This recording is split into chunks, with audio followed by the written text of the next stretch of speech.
కొంచెం పెద్ద ఇల్లు అనుకోండి మీకు. అంటే ఒక పదం 4 అడుగులు అలా ఉందనుకోండి. 36 ఫీట్ అలా ఉందనుకోండి. ఉన్నట్టయితే అప్పుడు మీరు 9 భాగాలు చేస్తే ఒక్కొక్క పదం మీకు 4, 5 అడుగులు ఉంటుంది సుమారుగా. అప్పుడు మీరు 4 పదాలు పెట్టుకోవచ్చు మెయిన్ డోర్. 4 పదాలు మిగిలిన విషయాలు చూసుకొని వేదన లాంటివి రాకుండా దాన్ని చెప్పిన అదర్ కండిషన్ చూసుకొని మెయిన్ డోర్ పెట్టుకోవచ్చు.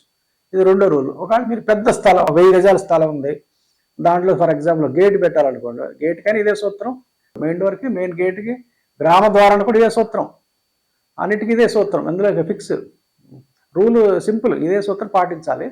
మీకు పెద్ద స్థలంలో 1000 అడుగులు ఒక స్థలంలో ఉందనుకోండి, దాన్ని మీరు 9 భాగాలు చేస్తే ఒక్కొక్క పదానికి మీకు చాలా ఎక్కువ వచ్చేస్తుంది. ఇప్పుడు 1000 అడుగులు కాదు, ఇప్పుడు 100 అడుగులు 90 అడుగులు అనుకోండి, 9 భాగాలు చేస్తే మీకు 15 అడుగులు వస్తాయి పదం. వచ్చిన అంత పెద్ద 10 అడుగుల్లో మీరు నచ్చిన చోట మీరు పెట్టుకోవచ్చు. ఆ ద్వారం కానీ గేట్ కానీ సైజుని బట్టి. ఆ రకంగా మీరు ఈ 3 సూత్రాలని వేరు వేరు సందర్భాల్లో ఉపయోగించుకోవచ్చు.